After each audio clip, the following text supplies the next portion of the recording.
Hello everyone, রমজানের আরও একটা ইফতার রেসিপি নিয়ে আমি হাজির হয়ে গেছি। আজ আমি আপনাদের জন্য নিয়ে এসেছি বাঁধাকপির পকোড়ার রেসিপি, যেটা খুবই মুচমুচে হয় আর খুবই টেস্টি হয় খেতে। আর এটা বানানো কিন্তু বন্ধুরা খুবই সহজ, তাই অবশ্যই আপনারা একবার বাড়িতে এরকম পকোড়া ট্রাই করবেন। ওপর থেকে হয় মুচমুচে আর খেতেও হয় অসাধারণ।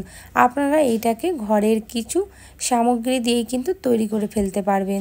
বেশি কিছু জিনিসের আপনাদের দরকারও হবে না। চলুন তাহলে বেশি দেরি না করে এইবারে ভিডিওটা শুরু করে ফেলছি। অবশ্যই ভিডিওতে একটা লাইক, একটা কমেন্ট করতে একদম ভুলবেন না। দেখুন এখানে নিয়ে নিয়েছি একটা বাঁধাকপি আমি বড় সাইজের, তো আপনারা যতটা চাইবেন ততটা তৈরি করে ফেলতে পারবেন এখানে। তো সবার প্রথমে বাঁধাকপিটাকে কেটে নিতে হবে। তো বাঁধাকপিটা কাটার জন্য সর্বপ্রথম আমি মাঝ বরাবর একটু এইভাবে দুভাগ ভাগ করে নিলাম। আপনারা যদি চাকু দিয়ে না কাটতে পারেন তাহলে আপনারা বটির সাহায্যেও কিন্তু এটাকে কেটে নিতে পারেন। তো দেখুন এইভাবে আমি এটাকে 4 ভাগে ভাগ করে নিলাম সবার প্রথমে। তারপর এটাকে আমি ছোট ছোট করে কুচিয়ে নেব। আপনারা যতটা সরু পারবেন ততটা কাটবেন, আর যতটা মোটা পারবেন ততটা কাটবেন। আপনাদের ইচ্ছা অনুযায়ী আপনারা সরু মোটা কেটে নিতে পারেন। দেখুন আমি ঠিক এরকম করে কেটে নিয়েছি। তো চলুন সবগুলো বাঁধাকপি কেটে নিয়ে তারপর আমি আপনাদের দেখিয়ে দিচ্ছি। দেখুন বন্ধুরা, এখানে সবগুলো বাঁধাকপি কাটা হয়ে গেছে। এবার এর মধ্যে আপনাদের দিয়ে দিতে হবে 1 চামচ পরিমাণে নুন। নুনটা দিয়ে এটাকে কিন্তু খুব ভালোভাবে হাতের সাহায্যে চটকি চটকি মেখে নিতে হবে। যতক্ষণ না বাঁধাকপি থেকে একদম জল বেরিয়ে যাচ্ছে ততক্ষণ এইভাবে চটকি চটকি মেখে নিতে হবে। পকোড়াটা কিন্তু খেতে লাগে একদমই আলাদা। আপনারা অবশ্যই একবার বাড়িতে তৈরি করবেন, আমায় কমেন্ট বক্সে জানাতে ভুলবেন না আপনাদের এই রেসিপিটা কেমন লাগলো। দেখুন পুরো এরকম কালার হয়ে যাবে আর এতটাই জল বেরোবে যে আপনাদের দেখে বিশ্বাস হবে না। তো এরকম করে জলটাকে পুরোপুরি চেপে চেপে আপনাদেরকে এটা একটা আলাদা বড় বাটির মধ্যে নিয়ে নিতে হবে। দেখুন তাহলে এইরকম করে আমি সবগুলো এই বাটির মধ্যে নিয়ে নিচ্ছি। দেখুন বন্ধুরা বাঁধাকপি থেকে কতটা জল বেরিয়েছে। আর এবার বাঁধাকপির মধ্যে কিছু সামগ্রী ব্যবহার করতে হবে, যেমন দিয়ে দিচ্ছি সবার প্রথমে হচ্ছে আমি পেঁয়াজ। এখানে দুটো মিডিয়াম সাইজের পেঁয়াজ আমি এরকম সরু সরু করে কেটে নিয়েছি। সাথে দিয়ে দেবো এখানে কাঁচা লঙ্কা কুচি। এই কাঁচা লঙ্কাটা কিন্তু খুব বেশি ঝাল নয়, আপনারা আপনাদের ঝাল অনুযায়ী কাঁচা লঙ্কা গুঁড়ো লঙ্কা ব্যবহার করতে পারেন। দিয়ে দিচ্ছি হাফ চামচ হলুদ গুঁড়ো, 1 চামচ পরিমাণে লাল লঙ্কার গুঁড়ো, 1 চামচ পরিমাণে দিয়ে দিলাম জিরে গুঁড়ো, আর দিয়ে দেবো বন্ধুরা 1 চামচ পরিমাণে এখানে ধনে গুঁড়ো। তার সাথে দিয়ে দেবো এখানে হচ্ছে আমি বেসন। এখানে আমি 4 চামচ পরিমাণে দিয়ে দেবো বেসন। তার সাথে দিয়ে দেবো 4 চামচ পরিমাণে চালের গুঁড়ো বা চালের আটা, আপনারা যেটাই বলতে পারেন। এবার এইগুলোকে সাথে আমি মেশাবার জন্য ব্যবহার করব বন্ধুরা এখানে হচ্ছে একটা ডিম। তো চলুন ডিমটাকে ফেটে এখানে দিয়ে দিচ্ছি। তো এবার এগুলোকে সব কিছুকে আমাদেরকে হাতের সাহায্যে খুব ভালো করে মাখিয়ে নিতে হবে, সুন্দর করে চটকে চটকে মাখতে হবে। কোনো রকম এক্সট্রা কিন্তু জলের এখানে দরকার পড়বে না। এটাকে এইভাবে হাতের মধ্যে আপনারা মশলে ভালো করে মেখে নেবেন।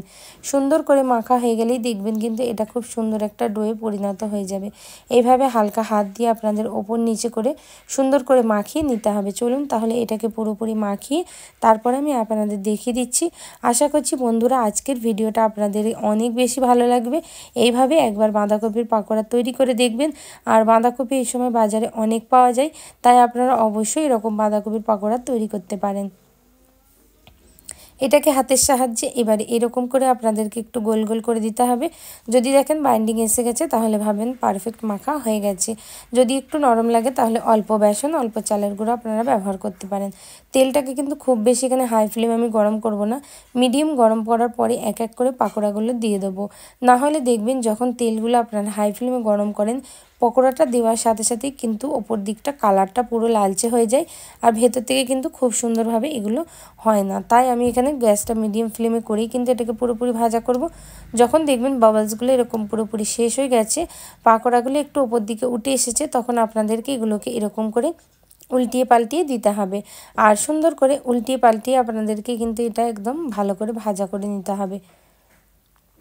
দেখুন সব উল্টিয়ে দিলাম। এবারে এইভাবে উল্টে পাল্টে যতক্ষণ না কালারটা পুরোপুরি চেঞ্জ হচ্ছে না বন্ধুরা, ততক্ষণ কিন্তু আমি এগুলোকে ভাজা করব আর কালারটা চেঞ্জ হওয়া পর্যন্ত ভাজা করে নেব।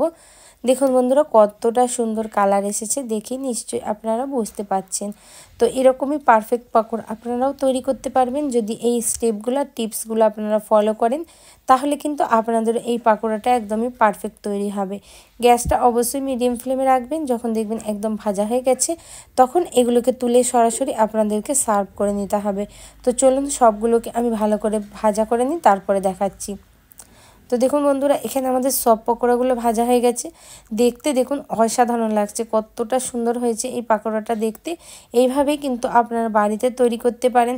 আশা করছি বন্ধুরা আজকের ভিডিওটা আপনাদের অনেক বেশি ভালো লাগবে। যদি ভালো লাগে কি করতে হবে জানেন, অবশ্যই লাইক কমেন্ট শেয়ার করে দেবেন।